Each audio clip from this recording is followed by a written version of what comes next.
तो हेलो दोस्तों, स्वागत है आपका अपने परिवार द पढ़ाकू बउआ यूट्यूब चैनल पे। दोस्तों, जैसा कि आप सभी को पता है कि हम एमबीडी से रिलेटेड सभी चैप्टर्स और उससे संबंधित महत्वपूर्ण वन लाइनर्स को कवर कर रहे थे। दोस्तों, हमने पिछले चैप्टर और पिछले वीडियो में चैप्टर 6 शहरीकरण एवं शहरी जीवन को कंप्लीट कर लिया है और आज का हमारा टॉपिक होने वाला है चैप्टर 7 यानी व्यापार और भूमंडलीकरण। और इसमें देखते हैं कि हमारे लिए क्या-क्या ज़रूरी होगा। वीडियो शुरू करने से पहले आप लोगों के लिए एक महत्वपूर्ण बात कि अपने अपने साथ कॉपी पेन लेके ज़रूर बैठें, ताकि जो भी आपको महत्वपूर्ण टॉपिक्स लगे, महत्वपूर्ण पॉइंट्स लगे, आप उसे अपने कॉपी में ज़रूर नोट कर लेंगे, ताकि आगे आपके एग्ज़ाम के लिए यूज़फुल साबित हो। तो चलिए हम शुरू करते हैं बिना किसी देरी के। हमारा पहला टॉपिक होने वाला है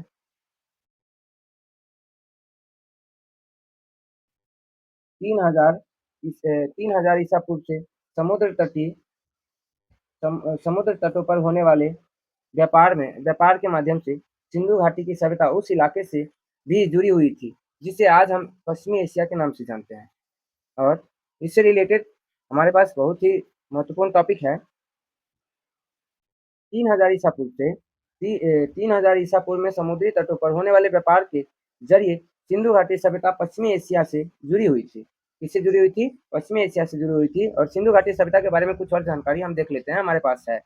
और पहला टॉपिक है हमारा कि सिंधु घाटी सभ्यता दुनिया की सबसे प्राचीनतम सभ्यताओं में से एक है। सिंधु घाटी सभ्यता दुनिया के सबसे प्राचीनतम सभ्यताओं में से एक है। इन्हें ग्रीक सभ्यता के समकालीन माना जाता है। ग्रीक सभ्यता के समकालीन माना जाता है। ग्रीक सभ्यता यानी मेसोपोटामिया के सभ्यता के समकालीन माना जाता है। और इससे रिलेटेड अगला हमारा है कि यह सभ्यता यह सभ्यता सिंधु नदी के किनारे आधुनिक पाकिस्तान, कहाँ? तो आधुनिक पाकिस्तान और पश्चिमी भारत में विकसित हुई है। पश्चिमी भारत का अर्थ अर्थात ये हमारा उत्तर हो गया, ये हमारा दक्षिण हो गया, पूरब, और ये पश्चिम, और ये हमारा कौन सा हुआ? पश्चिम। तो पश्चिम इधर की तरफ ये इलाका हमारा पूरा का पूरा कवर हो रहा है सिंधु घाटी सभ्यता के साथ। और हम फिर आगे देखते हैं, अगला होगा हमारा कि इसे हड़प्पा सभ्यता के नाम से भी जाना जाता है। इसे किस नाम से जाना जाता है? हड़प्पा सभ्यता, यानी सिंधु घाटी सभ्यता को ही हड़प्पा सभ्यता के नाम से जाना जाता है। अगला है सिंधु घाटी सभ्यता के प्रमुख केंद्रों में हड़प्पा, मोहनजोदड़ो। कौन-कौन? हड़प्पा, मोहनजोदड़ो, कालीबंगन, लोथल, धोलावीरा और राखीगढ़ी शामिल है। इनमें कौन-कौन शामिल है? इनके प्रमुख केंद्रों में हड़प्पा, मोहनजोदड़ो, कालीबंगन, लोथल, धोलावीरा और राखीगढ़ी भी शामिल है। दोस्तों, ये सिर्फ आपके बोर्ड एग्जाम के लिए ही नहीं, बल्कि ये आगे के जनरल कंपटीशन के एग्जाम में भी बहुत महत्वपूर्ण साबित होने वाले। क्यों? क्योंकि आपके जो जिस भी एग्जाम में यदि जीके जीएस पूछा जाता है और जिसमें हिस्ट्री से क्वेश्चन आती है, उसमें कहीं न कहीं आपको हड़प्पा सभ्यता से एक नए क्वेश्चन देखने को जरूर मिलेगा। उसके बाद है अगला हमारा टॉपिक होने वाला है लोथल को सिंधु घाटी सभ्यता का सबसे बड़ा और सबसे प्रसिद्ध बंदरगाह माना जाता है।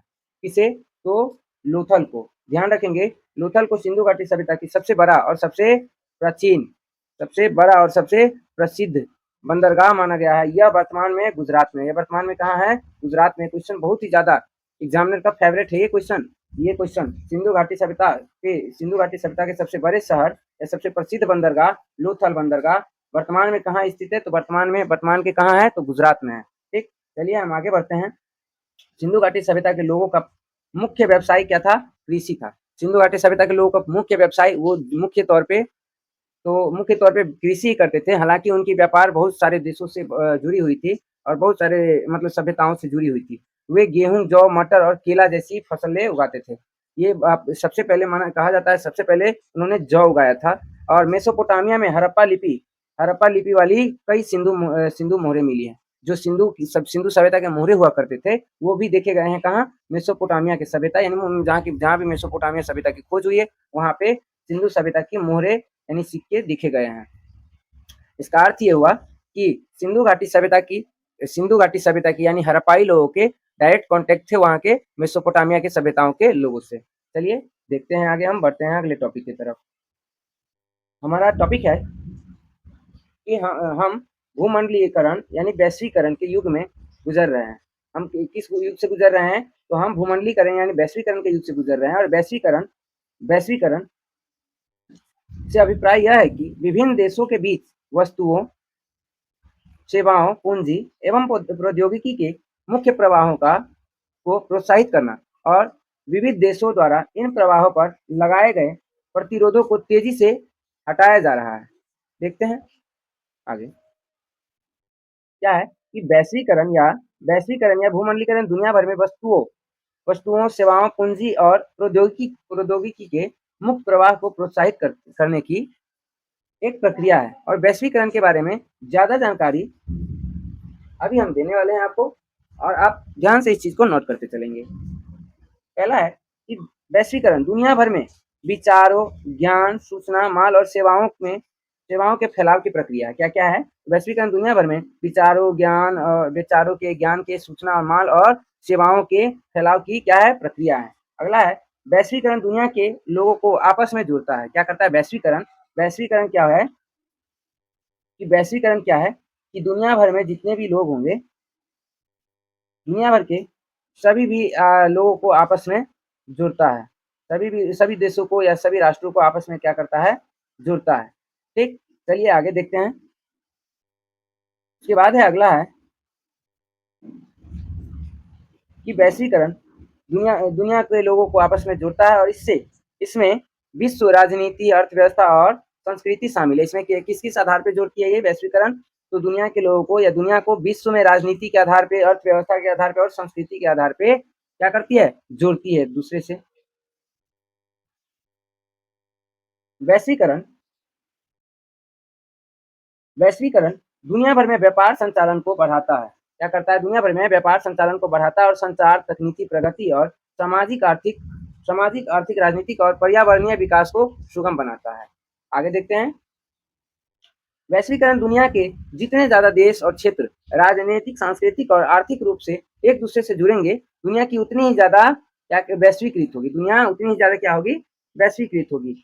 उसके बाद हम देखते हैं आगे, वैश्वीकरण मानवीय जीवन के सभी पक्षों को व्यापक रूप से प्रभावित करता है। किससे? तो व्यापक रूप से प्रभावित करता है।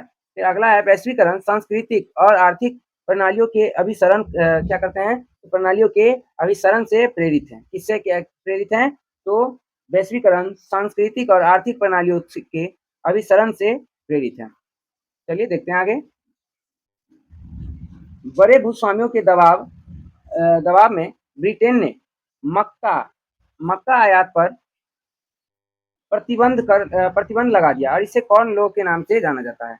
क्या है? तो बड़े भूस्वामियों के दबाव में ब्रिटेन ने मक्का के आयात पर तो मक्का के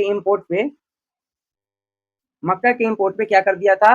तो प्रतिबंध लगा दिया था। प्रतिबंध लगा दिया और इसी लॉ को कॉर्न लॉ के नाम से जाना जाता है। इसी लॉ को किस नाम से जाना जाता है? तो कॉर्न लॉ के नाम से जाना जाता है। याद रखेंगे। देखते हैं।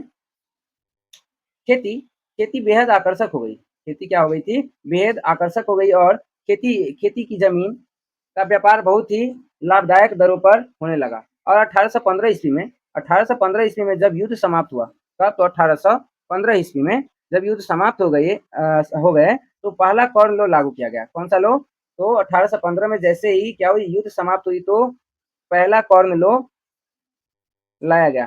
ठीक, और उसके बाद है पहला कॉर्न लॉ लाया गया और इस कानून के अनुसार जब तक क्या है? घरेलू मक्का की कीमत 80 शिलिंग, कितने? तो 80 शिलिंग प्रति तिमाही एक तक नहीं पहुंच जाती। कितने तक? तो 80 शिलिंग तिमाही तक नहीं पहुंच जाती, तब तक विदेशी मक्का को ब्रिटेन में आने की अनुमति नहीं दी जाएगी। तब तक क्या नहीं दी जाएगी? तो किसी भी देश से, यानी किसी भी विदेशी मक्का को उस देश में यानी ब्रिटेन में आने की अनुमति यानी इंपोर्ट करने की अनुमति, परमिशन नहीं दी जाएगी। ठीक, चलिए देखते हैं आगे। 1890 के दशक में संयुक्त राज्य अमेरिका भी औपनिवेशिक ताकत बन गया था। क्या हो गया था? 1890 के दशक में संयुक्त राज्य अमेरिका भी क्या हो गया था? एक औपनिवेशिक ताकत बन गया था। देखते हैं। 1890 के दशक के दौरान अमेरिकी सरकार विदेश नीति के लक्ष्यों को आगे बढ़ाने के लिए अपनी सैन्य और आर्थिक शक्ति, कौन-कौन सी शक्ति? सैन्य शक्ति और आर्थिक शक्ति पर निर्भर होने लगी। और इस अवधि के दौरान सबसे प्रमुख कार्रवाई क्या? तो सबसे प्रमुख कार्रवाई स्पेनिश अमेरिकी युद्ध के परिणाम स्वरूप ब्यूटो रिको और फिलीपींस के पूर्व स्पेनिश उपनिवेशों पर अमेरिकी शासन हुआ और साथ ही क्यूबा पर भी उसका प्रभाव बढ़ा। चलिए आगे बढ़ते हैं। तो 1890 में रिंडर पेस्ट कौन से, तो रिंडर पेस्ट नामक बीमारी ने अमेरिका में कोहराम मचा दिया, नहीं सॉरी अफ्रीका में, अमेरिका कहा गया, अफ्रीका में कोहराम मचा दिया। ये सही में ये जो रिंडर पेस्ट नामक बीमारी थी, हालांकि ये बीमारी तो मवेशियों के साथ आई थी, लेकिन ये बहुत ही बड़ा एक व्यापक रूप ले लिया। देखते हैं इससे रिलेटेड हमारे पास क्या क्या है। तो रिंडर पेस्ट का अफ्रीका में आगमन 1880 में हुआ। कब हुआ रिंडर पेस्ट का आगमन? 1880 के दशक के आखिरी में हुआ।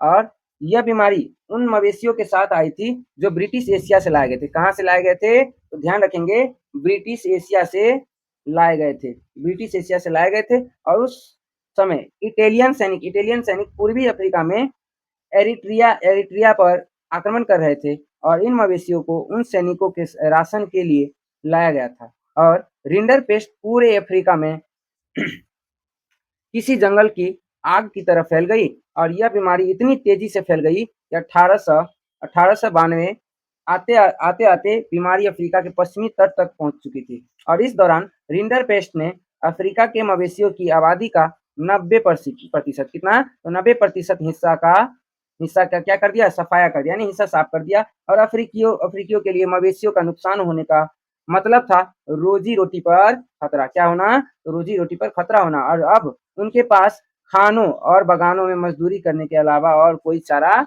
नहीं था। क्यों? क्योंकि उन्हें यानी समझिए एक तरह से उनके मवेशी क्या हो गए? खत्म होने लगे और उन्होंने ठान लिया कि अब हमें कुछ नहीं करना है, अब हमें बस खानों में काम ही करना है, क्योंकि उनकी रोजी रोटी छिन चुकी थी। अब क्या करने लगे? तो लोग खानों और बगानों में मजदूरी करने के अलावा और उन्हें कोई चारा नहीं था। और इस तरह से मवेशियों की एक बीमारी ने यूरोपियन को अफ्रीका में अपना उपनिवेश फैलाने में मदद की। तो चलिए आगे देखते हैं हम। तो है खोज से पूर्व अमेरिका विश्व में लगभग हजारों वर्ष तक अनजान एवं कटा हुआ था। क्या था? तो खोज से पूर्व अमेरिका विश्व से लगभग हजारों वर्ष तक अनजान और कटा हुआ था, यानी दूर था। देखते हैं आगे। चलिए, ये है हमारे क्रिस्टोफर कोलंबस साहब। देख लेंगे, इसे अच्छे से पहचान लीजिए बच्चों। चलिए आगे हम देखते हैं।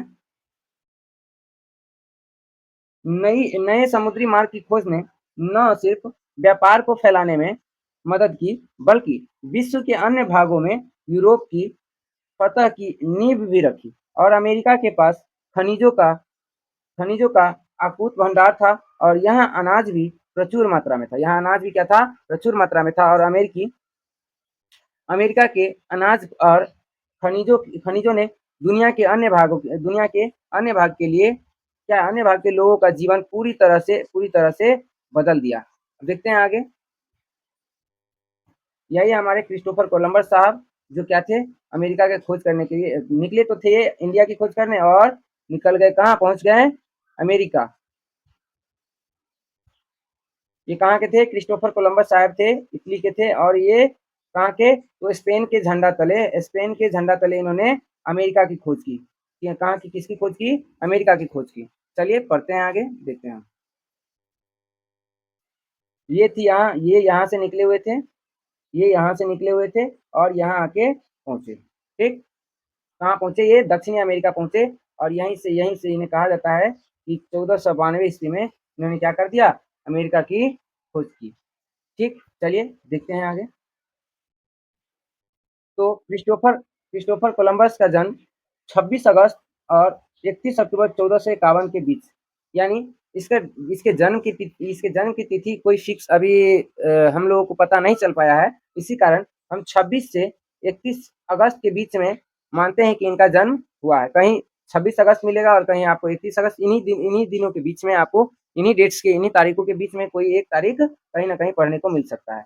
1451 के बीच जेनोवा, कहाँ? जेनोवा यानी इटली में। कहाँ हुई थी? जेनोवा यानी इटली में हुई थी क्रिस्टोफर कोलंबस साहब की जन्म। चलिए देखते हैं कि और उनकी मृत्यु 20 मई 1506 ईस्वी को हुई थी। जन्म इनका हुआ था 1451 ईस्वी में और मृत्यु हुई थी 1506 ईस्वी में। और क्या है, बालाडोलिड स्पेन में। कहाँ हुई थी इनकी मृत्यु? बालाडोलिड स्पेन में। और एक कुशल नाविक और एडमिरल थे। ये क्या थे? एक कुशल नाविक थे और एडमिरल थे, जिनकी चार ट्रांसटलांटिक क्या थी, जिनकी 4 ट्रांसलांटिक यात्राओं 1492 से 93 और 1493 से 96 और 1498 से 1500 और 1502 से 1504 ने क्या कर दिया? यूरोपीय अन्वेषण यानी शोषण और अमेरिका के उपनिवेशीकरण का रास्ता खोल दिया। और इसके बाद कहा जाता है कि नई दुनिया की खोज हुई और इसके बाद यूरोपीय लोगों ने अपना उपनिवेश हर जगह डाला और उपनिवेशों का विस्तार हुआ और साथ ही साथ वैश्वीकरण का विस्तार होना शुरू हो गया। चलिए पढ़ते हैं आगे हम। क्या है कि विभिन्न राष्ट्रों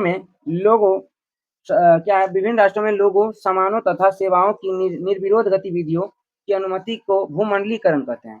क्या कहते हैं? तो लोगों और सामानों तथा सेवाओं की निर्विरोध गतिविधियों की अनुमति को क्या कहते हैं? हम भूमंडलीकरण। देखते हैं हम सरल शब्दों में भूमंडलीकरण का अर्थ क्या होता है। भूमंडलीकरण की प्रक्रिया में देश एक दूसरे पर निर्भर क्या है?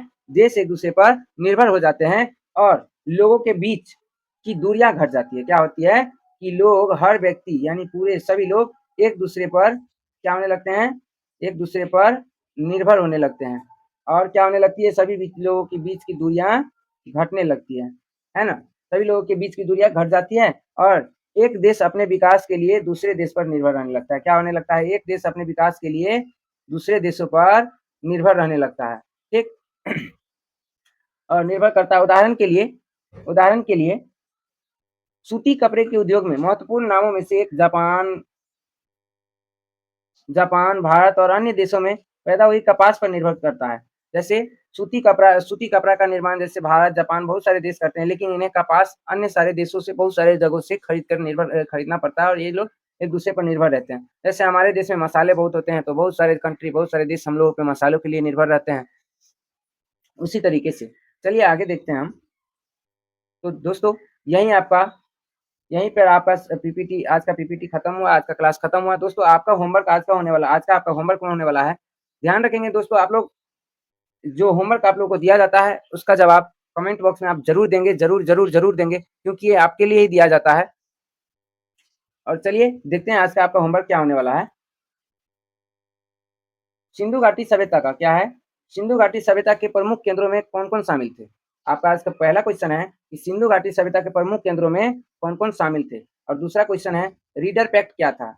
रीडर पैक्ट, ये दोनों आप लोग पढ़ चुके हैं, इन दोनों टॉपिक्स को पढ़ चुके हैं। ये दोनों क्वेश्चन का जवाब आपको कहाँ देना है? कमेंट बॉक्स में जरूर देना है।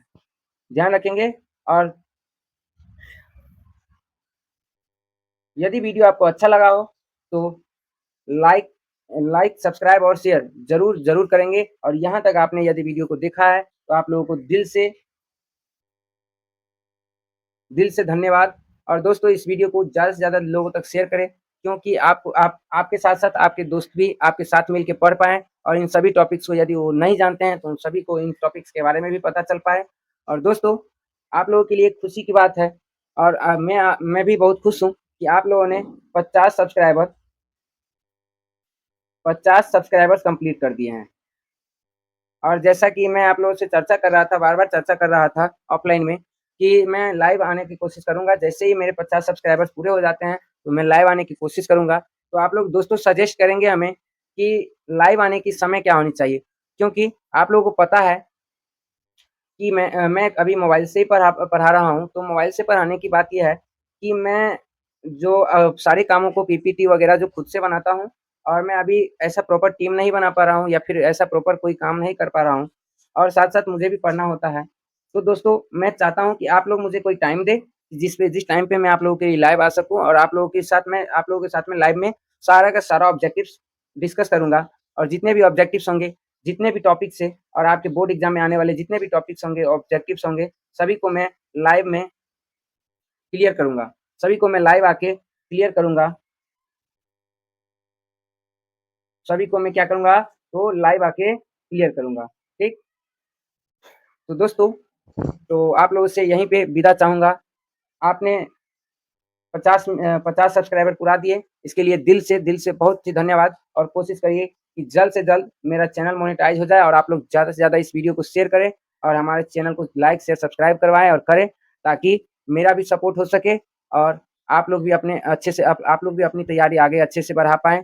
और दोस्तों, जैसे ही मेरा ये कंप्लीट हो जाता है, चैनल मोनेटाइज़ हो जाता है, मैं कोशिश करूँगा अपने साथ कुछ ऐसे अच्छी टीम बनाने की और आप लोगों को अच्छी से अच्छी क्वालिटी और अच्छे से अच्छी क्वालिटी के एजुकेशन मटेरियल प्रोवाइड करवाने की। तो तब तक के लिए धन्यवाद, दिल से धन्यवाद। जय हिंद, जय भारत।